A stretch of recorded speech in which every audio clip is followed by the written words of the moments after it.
When we think about the best bullpen in baseball, a lot of us look to the White Sox because they got Liam Hendricks, who's the best reliever in baseball currently. They have Craig Kimbrell, who is absolutely dominant. A little less dominant in the White Sox, but still he got kind of unlucky. And then you have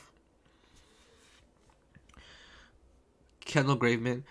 And they also have other young guys like Aaron Bummer and Garrett Crochet. So when I tell you that they're actually not the best bullpen in baseball, I don't mean to discredit them at all. They've got a great bullpen, and they're a very close second. But I think the best bullpen in baseball actually resides in the AL West. And no, it's not the Houston Astros. Don't even think I'm going to try that. The best bullpen in baseball actually belongs to the Seattle Mariners. Let's look at the guys that they have coming up. And by coming up, I mean like just coming up next year. Alright, let's just get the dark horse out of the way for now. Ken Giles is probably the biggest question mark for the Seattle Mariners, but he shouldn't be that much of a question mark. He had a pretty rough 4 games in 2020, and he missed the rest of the season and the entire 2021 season with Tommy John surgery. The Seattle Mariners knew this when they signed him, but they said, hey, we want you anyways. And you know what? We want your option for 2023 as well, since, you're not going to play in 2021 for us. But Ken Giles has been absolutely dominant his whole career. Sometimes he's been getting very unlucky, like in 2016 when he posted a 4.11 ERA. But he had a skill interactive ERA of 2.48, a expected ERA of 3.18, a FIP of 2.86. So he was super unlucky that year. And also, in 2018, he had a 2.96 skill interactive ERA, and he had a 4.65 regular ERA. So he's been getting unlucky for a lot of years in his career, but he's never had a skill interactive ERA below 3, aside from those 4 games in 2020. And that nobody cares about 2020. 2020 doesn't even count. So there's really honestly no reason for me to think that Ken Giles won't be dominant in 2022. He's been dominant in every other season. It's just the only argument against it is, maybe he's coming off since he's coming off Tommy John, he's not gonna do as well. And you know what? He was 29 when he got the surgery. He'll be fine, y'all. It's not like he's a 37-year-old coming off Tommy John surgery. Justin Verlander, hi. And he's also a reliever, so he's not going to have a huge workload. Honestly, he's probably going to be the best reliever for the Mariners next year. Even though the Mariners still have a lot of other young guys who are really, really good, he's probably their hidden weapon. His slider in 2019 was one of the best pitches in all of baseball, according to expected weighted on-base average against. So don't forget about this guy. Don't forget about Ken Giles. He is going to dominate in 2022 in all likelihood. He is going to, probably try to propel the Mariners above the White Sox in terms of bullpen rankings and above the Astros in terms of just standings in general. I think if people honestly look more towards the analytics, this guy would never have left Houston. But Luna wanted Ozuna, and I up until yesterday when I was looking at these stats, I was like, yeah, we won that Roberto Ozuna trade. Just a PR problem for a much better closer, sure. I don't think we got a much better closer actually. So there's that. Ken Giles, that's your first guy for the Mariners.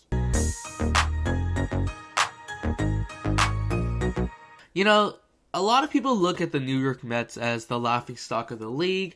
And, a lot of times you see on Twitter a lot of people commenting LOL Mets. And I'm like, dang, it's kind of rough, right?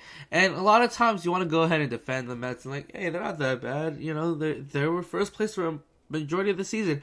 And then you go ahead and look at guys like Paul Sewald and you're like, yeah, no, the Mets suck. The Mets don't want to win baseball games. They don't like baseball. It just doesn't make sense how Paul Sewald is a Mariner. I feel like I should be glad, but I'm not, because guess what? The Mariners play the Houston Astros a lot, and unless you're Alex Bregman, nobody owns Paul Sewald. Sewald is absolutely incredible.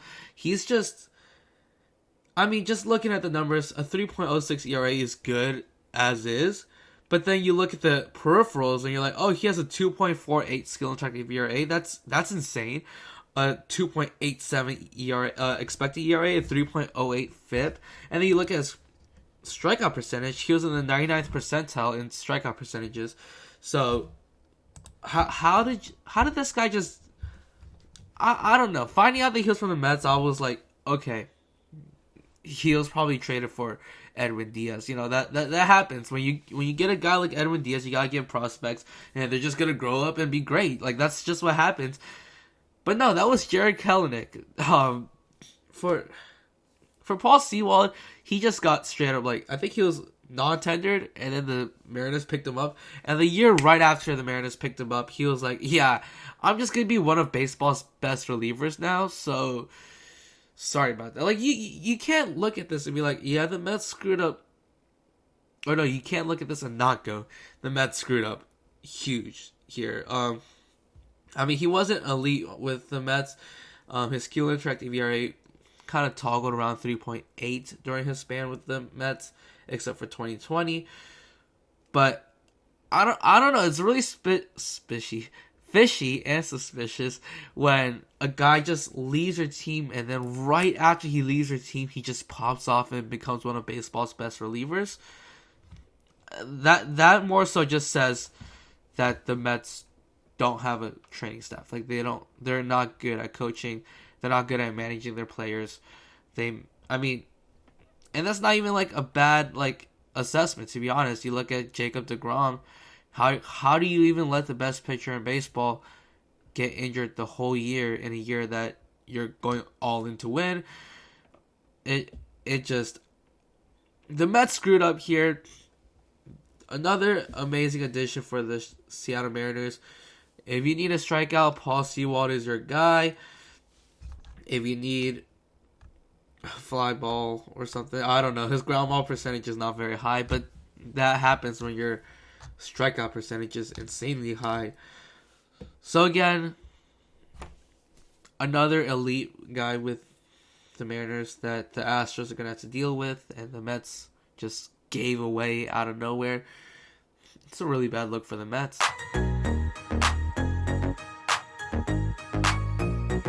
Here are some things that I'm thankful for in baseball. Yordan Alvarez not being a Dodger, and Casey Sadler not being a Dodger. Casey Sadler, I just stuttered a bit there. Casey Sadler was a Dodger. The Dodgers sent him to Chicago. The Chicago Cubs just let them go. And then the Mariners picked him up. And ERA is not a good stat. It's not a great stat. But when you look at a guy who's pitched 40 innings, and he has a .67 ERA, you're like, let's dive a little deeper into Casey Sadler. And dive deeper we did. He did get really lucky, given that he has a .67 ERA. His skill interactive ERA is 3.06, which is still really, really good and borderline elite. His expected ERA, 2.45, that's elite. His FIP, 2.48, that's elite. So, this guy, not much to say about him. Not really a lot of things special with him. He is lowering quality of contact a lot. His xwOBA on contact has been sub 3 now. It's been around 3.2 before that, and then now it's 2.82. He's lowered his average exit velocity. His barrel percentage is as low as it's been since 2019. So this guy has had a shaky start to his career. He was on the Pirates and then the Dodgers.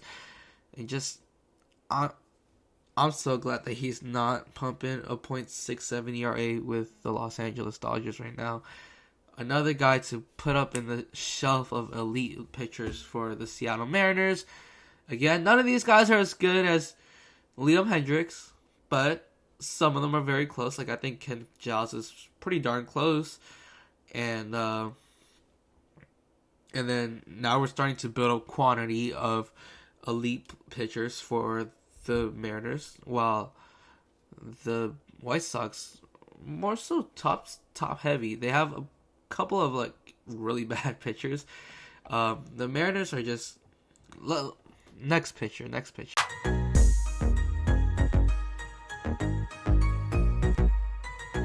When the Mariners traded away Kendall Graveman and Dipoto in the midst of all this chaos, was like, we're going to make a series of trades that at the end of the day will boost our team better than it was before.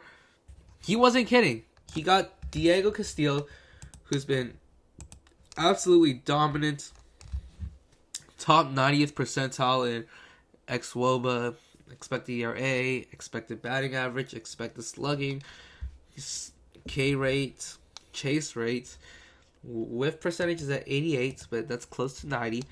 His regular ERA, for those who actually want that, 2.78. His skill interactive ERA, 2.82, so he was getting a little lucky, but that's still absolutely elite. Anything under 3 in skill interactive ERA is elite. Expected ERA was 2.81. This guy's pretty dominant. That's really all there is to say about him. And he's on team control. So they gave away Kendall Graveman, got Abraham Toro back, and Joe Smith. Joe Smith's a free agent now, I think. So they gave away Kendall Graveman, who is not as good as Diego Castillo, and they traded some prospects and got Diego Castillo, who is better than Kendall Graveman. I hate to say it. Kendall, you're still my favorite player. You want to get an interview one day? Please? I won't start it again. But anyways, statistically, Castillo is better than Kendall Graveman, and he has team control. That's the best part. For a team like the Seattle Mariners, who don't have a lot of money, don't spend a lot of money, they loaded off a lot this year, and now they have a lot of money, and they don't have to spend that money because a lot of their guys, Sewald, Sadler, Castillo, are on team control. So now you have Diego Castillo, another elite guy, along with Casey Sadler, Paul Sewald, and Ken Giles. 4 absolutely elite relievers, and Castillo and Giles are on the up and up with, like, there's elite and then there's elite, and like somewhere 75% of the way there is Castillo and Ken Giles. So I mean, there's more.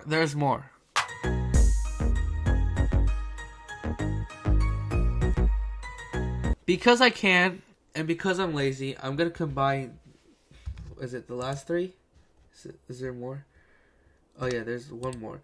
We're going to combine the last 4 Mariner pitchers in this last thing. Actually, no, we're just going to ignore Andre Munoz because he was not very promising.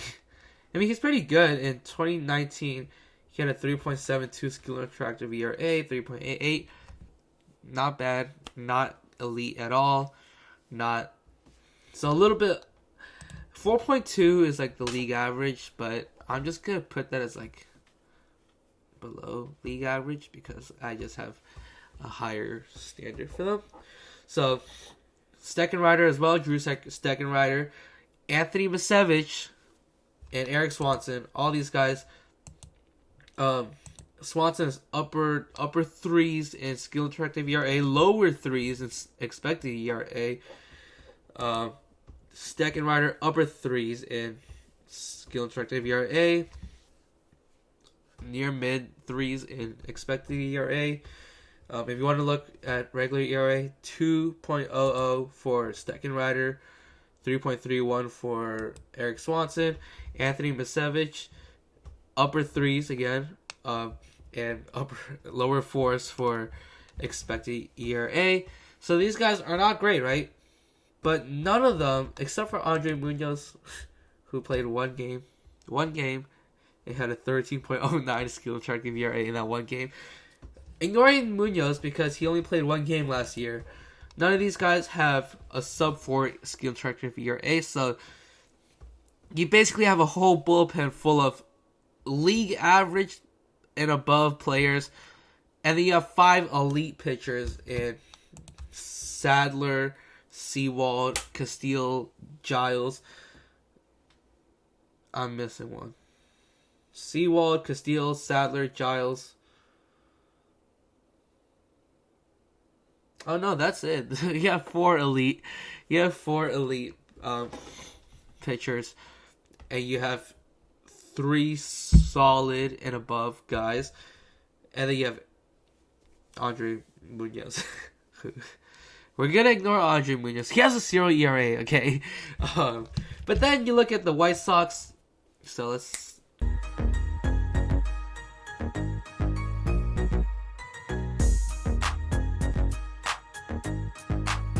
Enjoy the graphic, even though there possibly would have been no graphic because I possibly would have been too busy or too lazy. But enjoy that little graphic. So let's compare them to the Chicago White Sox. The White Sox have Bummer, Graven, Crochet, Craig Kimbrell, Liam Hendricks. That's 5 elite pitchers. So I must say, Garrett Crochet is borderline not elite, right? He's upper threes in skill and attractive ERA, so he's borderline not there. So, and then Kendall Graveman, lower threes, he's elite. So these guys have very, very, very similar bullpens. There's no doubt that these two are absolutely incredible where their elite guys are. And if they're just using their elite guys, I honestly might even have these two neck and neck and right at the same level when you're talking about the top 4.5 with the White Sox and the top 4 with the Mariners. And then when you look at, Ryan Burr, Renato Lopez, you're like, oh, these guys are just gonna be psychoed out, right? They're not gonna be used, right? You can't say that about any of the guys except for Andre Munoz with the Mariners. You can use any of their guys, and you can't really go wrong. If it's like a 3-run lead, you can use your bottom three pitchers in Steckenrider, Swanson, and Misevich. You're using your lower tier guys who are still solid and above in lower leverage situations. And then in upper situations, you could basically just sit back and relax knowing that you got Ken Giles, Diego Castillo, Paul Sewald, Casey Sadler, that's the name. I blanked out for a second. So you really can't go wrong unless you're using Andre Munoz with the Seattle Mariners. That's a bullpen that I'd love to have. And then you look at the White Sox. You can't use Ryan Burr in the White Sox. He has a mid and upper 4s in skill attractive ERA, upper 3s in expected ERA. You don't want to use him. You don't want to be in a position where you're like, oh, I have to use this guy? Dang it. If I'm in a position where I have to use, like, Eric Swanson, I'd be like, okay, yeah, let's use Eric Swanson. I don't want that position with Ryan Burr. Renato Lopez, around the 3.75 in skill attractive ERA and expected ERA. I'd rank him about the same as, like, I don't know, Misevich. There we go. And then you have Jose Ruiz, lower 4s in skill attractive ERA. Aside from Andre Munoz, again, the Mariners don't have a single reliever with a 4-up skill interactive ERA. The White Sox have 2. Again, the upper guys for these 2 bullpens are absolutely incredible. But I just think that if you're looking at overall bullpen in general, you have to give it to the Mariners. The Mariners just have one weak link, and he's pretty darn weak. But no, he's not even that weak, to be honest. Like, I'm sorry, I'm just picking on Andre Munoz. He's not that bad. He has a 0 ERA. But he's not that bad. He's really not. In his last regular season, he had a 3.72 skill attractive ERA. I don't even know why I'm giving him such a hard time for a 1 game 13.09 skill attractive ERA. He's solid. Like, looking back at 2019, let's assume that he just has a 3.72 skill attractive ERA because that's where he was for his last full season, then the Mariners don't have a single pitcher with a 4 and above skill attractive ERA in their bullpen. The White Sox have 2. I'm not saying that the White Sox are a bad lineup. They're just not as good as the Seattle Mariners. And I'm going to be honest with you guys. I was kind of like losing it in the beginning. I'm like, oh shoot, you know, maybe they don't. And then as I went along with this video, I'm like, yeah, no, they definitely do. So that's why the Mariners are the best bullpen in baseball. If you think there's a bullpen better than the Mariners and the White Sox, drop it down below in the comments. Thank you for watching. Please don't crucify me here. Like, I gave y'all numbers. Did I just randomly pull up the tabs and read them? What? No? Maybe? I don't know. This is gonna be tough to edit. I'm just getting the video. Thank y'all for watching. Bam. What? I'm a classic man.